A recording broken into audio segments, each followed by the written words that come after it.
International Silver Company presents Silver Theater. Starring Mary Astor in One Day After Another. Brought to you this week in behalf of International Sterling, creators of world-famous solid silver.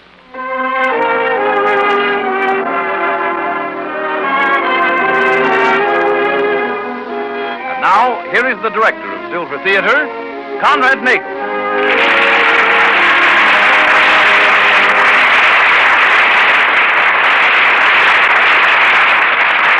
Thank you, Jack Bailey, and welcome, ladies and gentlemen, to Silver Theater. This evening we present a very timely play of everyday American life called One Day After Another. It was written by George Wells from the Ladies' Home Journal story by Margaret Weymouth Jackson.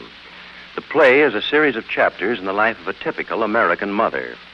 To interpret this deeply moving and simple story, we're most fortunate in having as our guest the Metro-Goldwyn-Mayer star, Mary Astor.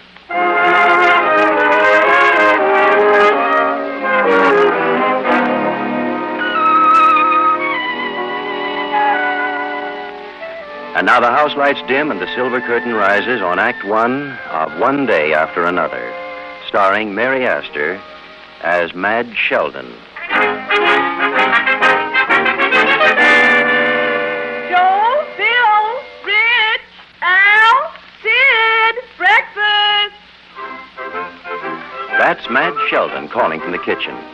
In just a moment, her family will come trampling down the stairs in a noisy, hungry parade. Joe, her husband, and the four boys, ages 16 to 5. There's another boy, too, the youngest of the Sheldons, who sits enthroned in his high chair and watches this daily parade with wide-eyed wonderment. 7 healthy breakfasts will be served hot from the stove and consumed with healthy appetites. Then the parade will start again. Joe Sheldon off to his prescription counter at Sheldon's Pharmacy. The boys off to school. Bye, darling. Bye, Joe. Bill, you better hurry. It's 25 after 8. I know. Hey, Mom, did you see my math book? I left it right on the table in the upstairs hall. I remember it distinctly. Your math book, on the porch, Bill, under the pillow on the hammock. Oh, thanks, Mom. Goodbye. Goodbye, Bill. Don't slam the door. Bill, hey, wait for me. Hey, Bill. Rich, come here. Yeah, Mom?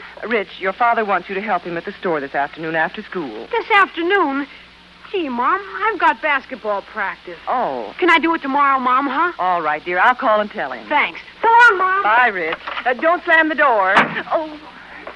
It was right in the living room. I left it there last night, and now it's gone. It's gone. What's the matter, Al? My trombone. I can't find my trombone. We're having band practice first thing this morning, and I can't find... I put it back in the case. It's in the closet under the stairs. Gosh, is that where it is? Well, that's where it's supposed to be. Al, when are you going to learn to put things away? I'm sorry, I forgot. So long, Mom. Goodbye, dear. Don't slam the door. Al. Mommy, can I go out and run, can I? Come in here, Sid. Can I, Mommy? Yes, you may, darling. You stay right in front of the house, you hear? Okay. Let me button your coat. And don't play in the driveway. Okay. Are you going to bring Fido out, too? Fido's still eating his breakfast. As soon as he finishes and I get the beds made and the dishes done, I'll put him out in the playpen. Okay.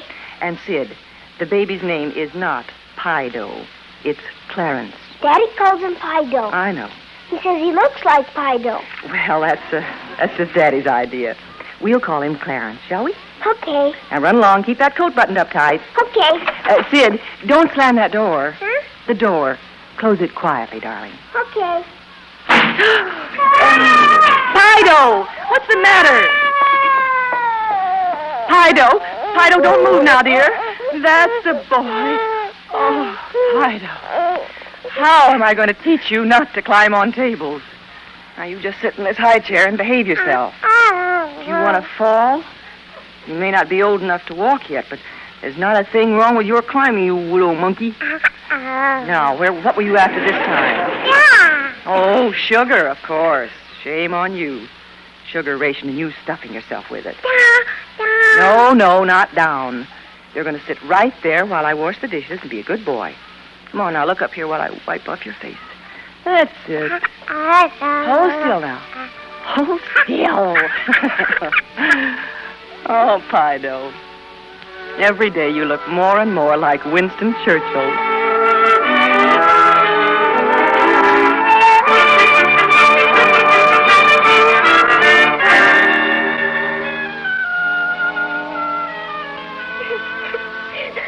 Sid, what is it? Tommy, please, my nose. Tommy hit me. Again. All right, hold your head back. Don't let the blood get on your coat. Now stand over the sink. Come on. And it's no use crying. Crying won't stop it. Here, look up. Well, you got a good one this time, didn't you? Why'd you let him do it? I didn't. He's 6. He's bigger. Oh, he's bigger. Uh-huh. So every day you just walk out and let him punch you in the nose. Just because he's bigger. Hold that spoon over your lip. I wanted to fight him, Mommy. But he hit me when I wasn't looking. Oh, yeah? Well, why weren't you looking? I don't know. Well, you should have been. What would happen to the Marines if they weren't looking? And what if he is bigger than you are? That doesn't make any difference. Germany was bigger than England, too. I bet you I will fight him. I bet you I'll knock him clear down on the sidewalk. Mm-hmm. That's just talk. I've heard you say that before. All right, stop bleeding now. Now wipe off your face and go out and play. The next time Tommy goes to hit you, don't you dare step back from him, do you hear? You get in one of your own. Okay.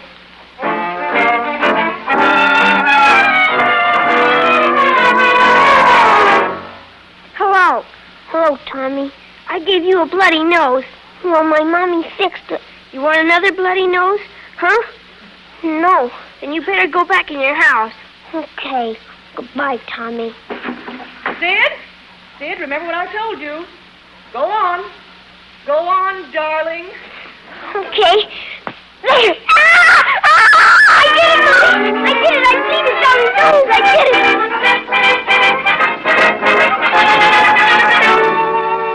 Oh, it was wonderful, Joe. I had to call you right away. I only wish you could have been here to see it. Well, he'll have other fights, I imagine. Oh, but darling, you don't understand.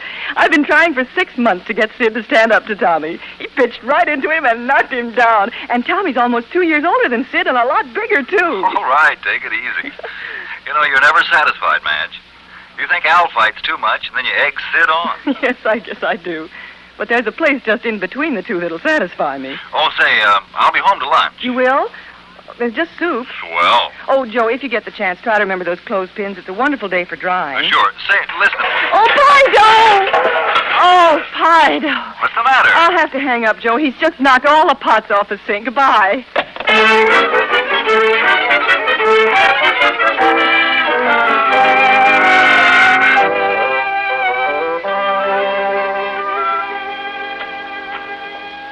Yoo-hoo, that you, Al? Al? Al, is that you? Who are you? Al, what happened to you? All right, darling, you better tell me. What is it? I got put out of the band. Oh, no, Al. Why? Well, Corny's been trying to get my seat in the band. He's always teasing and pestering, and, well, he poked me and made me miss a note, and I hit him, Mother. Oh, Al. I couldn't help it. I did it so quick before I thought. You didn't count. I've told you and told you. You must watch your temper, Al. You've got to learn that you can't fight your way through life. It'll spoil everything for you. You've got to understand that. I've been doing better. You know I have, Mother. I've tried. Yes, I know you've tried. And you have been doing better. Well, now, of course, you want to get back into the band. Did you speak to Mr. Morrow? It's no use. He says he won't stand for fighting in the band. And I won't be in the concert Saturday afternoon, and we're going to play Traumerei, and it's so pretty, the trombone part. Oh, gee, Mother, I can't go back to school. Nonsense. Of course you can. But you've got to take your punishment. You'll have to apologize to Mr. Morrow and explain. But then I'd have to tell on Corny. I couldn't do that. No, you couldn't. Well, just tell him you lost your temper and you'll try harder next time. If you're sincere, he'll listen to you. Well, all right. That's it. Now wash your face and come into lunch. The boys will be along any minute, and your father's coming home. You don't want them to know you were fighting. No. And Al, listen. There are times, like in band practice, when you just have to take things and consider the leader and the other people before your own pride. Any ninny can get into a fight, but sometimes it takes a real man to keep quiet. Things always come out right if we're just patient enough. Remember that. I'll try to, Mother. Oh! There's Bill. Yoo-hoo! Your lunch is on the table, Bill. Go in and sit right down. Okay. Hey, there, Buster boy, come here. Bill, I bleeded Tommy's nose. No kidding. I bleeded him. He went home crying. Atta boy. Hello, lunch ready? Yoo-hoo, in the kitchen, Rich. Boy, I'm a star. It's all ready. Sit down. Al! Coming. Rich, I bleeded Tommy's nose. I bleeded him good. Bleeded him, huh? I'll take it. Hello? Oh, hello, Madge. This is Alice. Oh, hello, Alice. Boy, he's quiet. Madge, Adeline has a sore throat and she won't be able to sing this afternoon. Oh, what a shame. Madge, can you sing for us, please? Oh, but this afternoon? Oh, yes, the Reverend Thomas has the ladies from the Christian church coming, and we just have to have a solo. We really do, Madge. Well, Alice, just a minute. Milkman. Milkman, wait, I've got some money for you. Yes, ma'am. I'll wait. Yoo-hoo. Hello. Madge, are you there? In here, Joe. I'm in a hurry, darling. Hello, Madge. Just a minute, Alice. It's all ready. Come right in the kitchen, Joe. Al, hurry. Hello. Hello? Hello, Alice. I'd love to sing, but I don't know if I can get anyone to stay with the kids. Oh, bring them with you. Yes, but... All right, but what will I sing? Well, anything, dear. The one you did last year was lovely. What was it? Lord, give me strength. It's called Just for Today. I'll be there at 2:30. Will that be all right? Oh, that'll be just fine, Madge. I knew we could count on you. Goodbye. Goodbye. Madge, the milkman. Yes, I know. Lord, give me strength. Just for today.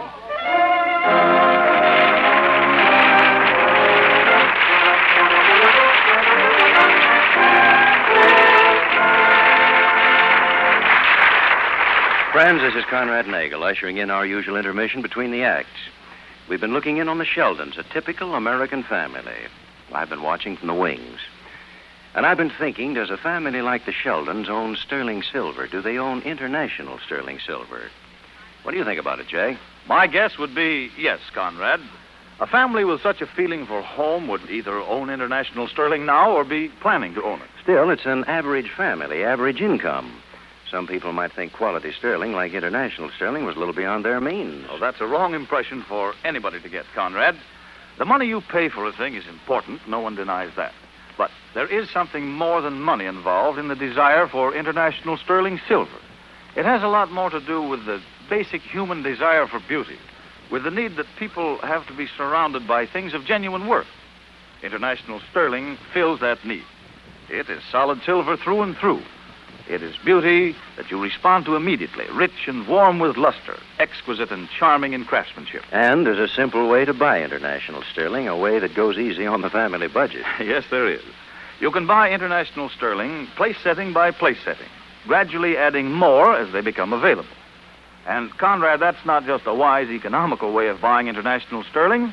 It's a patriotic way, too. Thank you, Jack. Your words ought to convince anybody that the average family can own a fine, solid silver like international sterling silver.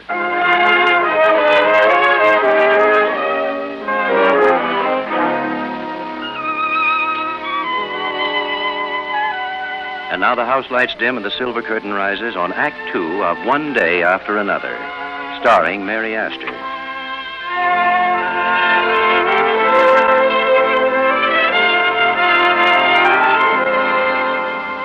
Mid-afternoon peace has settled over the Sheldon household. The boys are still at school, and Sid is in the backyard playing quietly. Madge has just returned from entertaining the ladies of the Christian church, and now she stands talking on the kitchen phone with Pido under one arm, balanced against her hip. Oh, your song was just wonderful. I'm so glad you liked it, Alice. Oh, it was lovely, Madge, really lovely. Right after the meeting, I told Geraldine I've just got to call Madge and thank her for that lovely song. Well, that's fine, Alice. Thank you. Pido, you sit over there in that chair. Excuse me, Alice. Well, that's all, dear. I just called to say thank you. Oh, Alice, there's the front door. I'll have to say goodbye. All right, dear. Bye. I'll call you tonight. Just a minute. You stay right there in the kitchen, Pido. Do you hear? Good afternoon, Mrs. Sheldon. Why, Mrs. Johns. Come in, Mrs. Johns. I'm not too early, am I? Oh, no, it's all right. I was just getting at my washing. But I hope you'll excuse the way I look in the house. I haven't had time Of course, but you did say Thursday, didn't you? To discuss the plans for the Ladies' Club Bond Rally. Thursday? Yes. Mrs. Johns, isn't this Wednesday? Oh, dear. The days are so much alike, it's hard to keep track. Perhaps you'd rather I came some other day. Oh, no, please. Excuse me. Pido? He's awfully quiet. It usually means he's up to something. Do you mind if I go and see? No, not at all. Fido, where are you? How did you get in the dining room? Oh, Fido! Oh, just look what you've done, oh, darling. Now Mother's got to clean it all up. Is there anything wrong, Mrs. Sheldon? He got at the scouring powder. Look at that. Sprinkled the whole can over the rug. And I just got finished with the vacuum.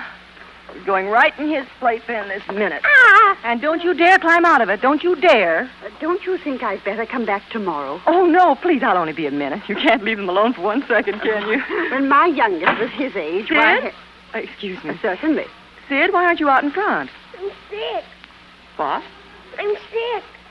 Where are you going? Come here, dear. I'm going upstairs and go to bed. I'm sick. Sick? He wasn't sick 10 minutes ago. Mrs. Johns, I wonder if you'd mind. I wouldn't mind at all. You just go ahead. I'll come back tomorrow. Oh, thank you. I'm so sorry, Mrs. Johns. Now, don't you worry about it. I know how it is. After all, I should. I brought up 3 of my own, all boys. Really? I've got 5, all boys. Oh, dear.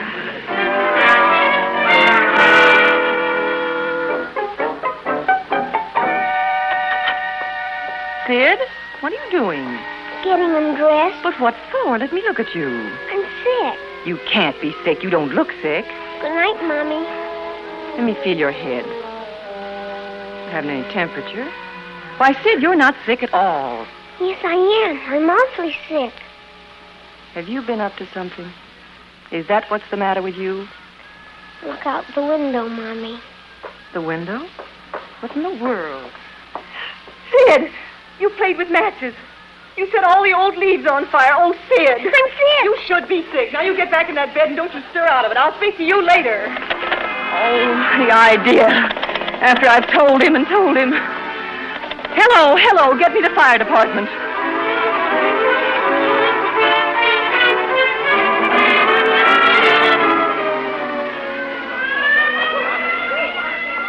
It's okay, Mrs. Sheldon. It's all out. Oh, thank you. I'm just calling my husband. What was the matter? Wouldn't Joe burn the leaves for you? I suppose that was it. Oh, I hope he hasn't heard about the fire yet. He might be worried. Well, tell him it's all over. Oh, thank you very much. Sheldon's Drugstore. Joe, this is Madge. Oh, hello. Joe, I don't want you to worry, but we just had a fire in the back. Huh? A fire. The fire engines were here. Oh.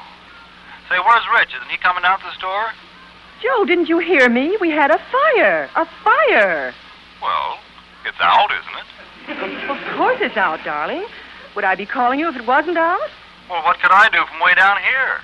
Well, you certainly seem very calm about it. Well, I'm sorry, dear. But with you there, what's there to worry about? All right. Goodbye, Joe. Bye, darling. Mommy! You get back in that bed. Okay.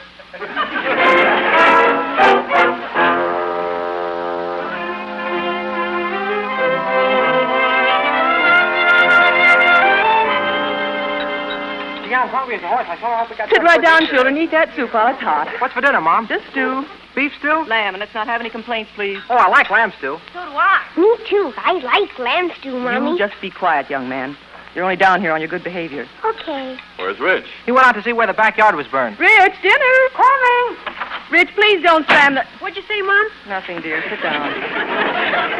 Boy, that backyard is certainly a wreck.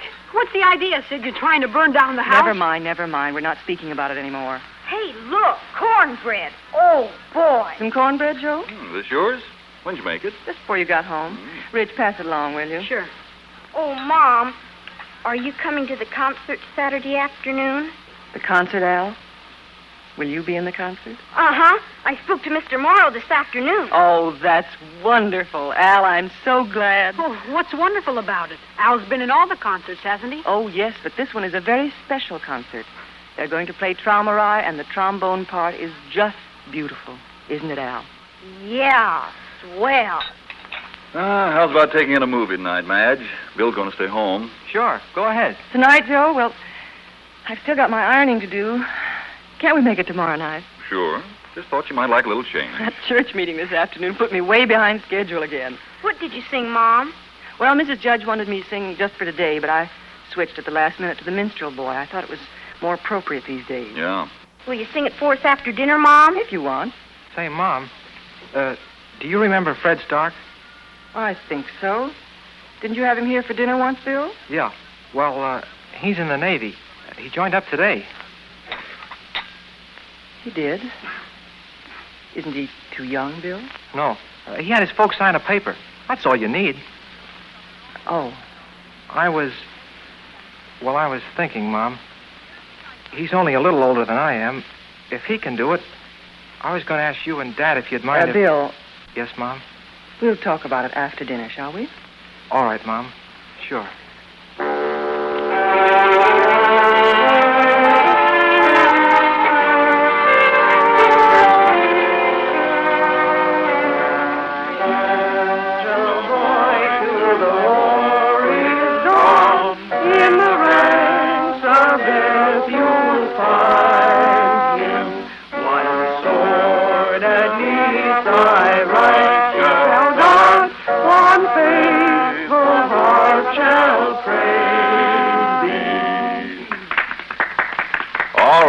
Bedtime. Okay. Good night, Dad. Good night, Mom. Good night, dear. Remember where the trombone goes. Under the stairs, Al. I know. Good night.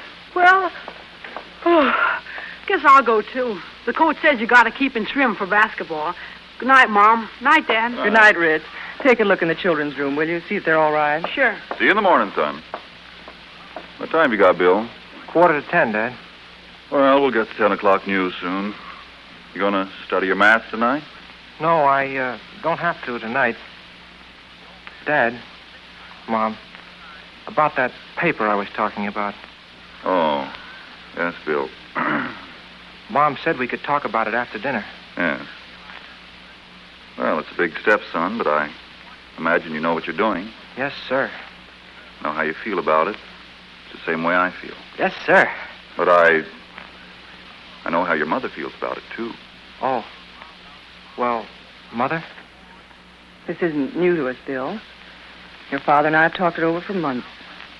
We knew the time wasn't far off when you'd want to go, and we want you to. Well, gee, Mom, if you just sign that paper, I can get one tomorrow. I can call Fred Stark tonight. When you graduate from high school, Bill, you'll be 2 months short of 18. If they still need you, we won't stand in your way, and I think they'll still need you. But what about now? I think you'll be of more use to them later, Bill, when you've finished your schooling. Oh, they can use all kinds of boys, I know. But a boy with an education, that's really important. Especially in the Navy, Bill. But, Mom, you don't Plotting understand. courses and shooting the guns, I looked it up. You've got to know something to do things like that. Especially you've got to know mathematics. Trigonometry, that's right, isn't it? I looked it up, Bill. Yes, that's right, Mom. And that's what you're studying right now. Trigonometry. But that's for officers, Mom. Well, they may take you and put you in a school somewhere themselves. They do things like that. Come to them with knowledge. They can use it. That means years, maybe, before I'd go. Perhaps not, perhaps only months. But it would still be fighting one way or the other. Whether they send you out on a boat right away or later when you'd be ready to do things, and much more important things, Bill. Fighting with your brain as well as your body. Do you see, Bill? Oh, gee, I didn't think about it like that. Sounds like good sense to me, son. Yeah, I guess it is. Well, good night, Mom. Good night, Bill. Bed so early, son?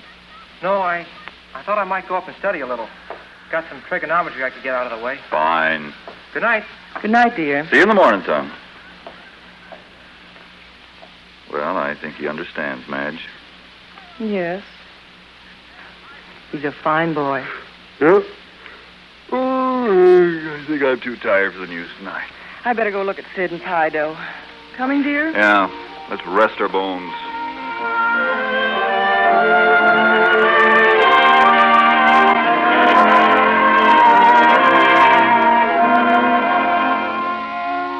Look at him, Joe. Pido is certainly the name for that face. Yeah. And how is my little Prime Minister tonight? And how did things go in Parliament today? Listen, Joe. Must be a lot of them. What? Planes, hear 'em? Yeah. Sound like bombers. Look, Joe. Come here at the window. Must be a dozen of them, wouldn't you say? Easily. I wonder where they're going. Wonder who's in them, Joe. What do you mean? Boys. Boys from homes like ours, I suppose. Young and strong and healthy. American boys. From little houses like ours all over America. Oh, Joe, it makes me feel so proud. Not of us as people, of us as Americans. I only wish that... What, dear? Oh, I don't know, but... Oh, Joe, if I could only do something for my country.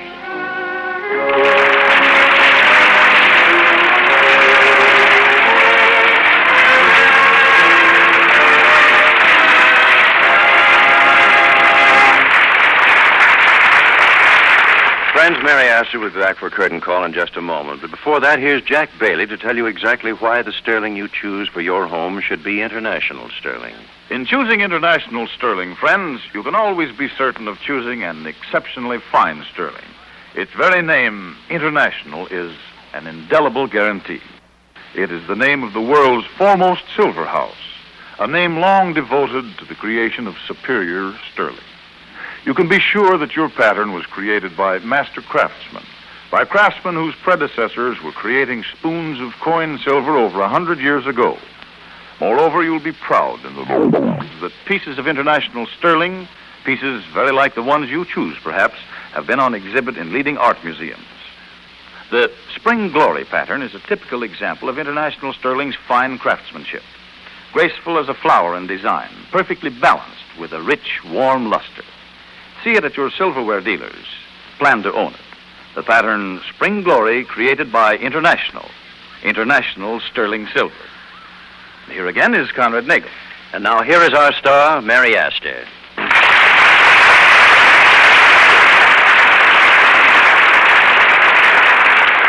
Well, Mary, may I call you Mother? You gave a fine, realistic performance, Mary, but then you play any and every part perfectly. Well, thank you, Conrad. It's all a day's work, just one day after another. Let's see, you've been in Blonde Fever, Meet Me in St. Louis, As Thousands Cheer, Young Ideas, and The Maltese Falcon. Well, you've really acted in your time, Mary. I hope that doesn't imply I'm over 29. Seriously, Conrad, I've been hearing a lot of nice things about International Silver Company. Aren't they slated for another E award soon? Yes, Mary, that's right. Tomorrow at the Armory in Wallingford, Connecticut, Colonel Lowell A. Elliott, Deputy Chief of the Chemical Warfare Service, will present the workers of Factory P with the Army-Navy E Award. I bet International Silver Company has won more E's than I've played shows. Well, not quite that many, Mary, but this is their 6th E Award. In notifying International Silver Company of the award, Major General Porter, Chief of the Chemical Warfare Service, said, "Now that aerial bombing has taken an added significance in the Pacific, the production of Factory P increases in importance. And it goes without saying, every employee of International Sterling is mighty proud." I imagine Uncle Sam is proud, too. It's the kind of support he needs to lick the Japs.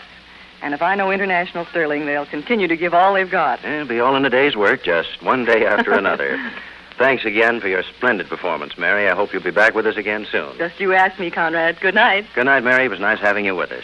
Mary Astor appeared, ladies and gentlemen, through the courtesy of Metro-Goldwyn-Mayer, producers of the Technicolor musical, Anchors Away.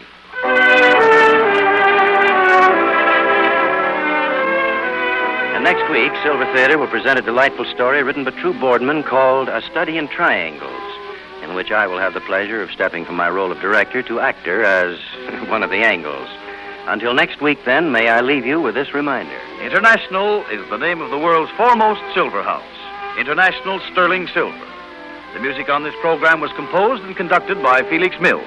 This is Jack Bailey speaking for the International Silver Company. All names and designations of persons and organizations used in the dramatic portions of this broadcast are fictional. Silver Theater originates at Columbia Square in Hollywood. This is CBS, the Columbia Broadcasting System.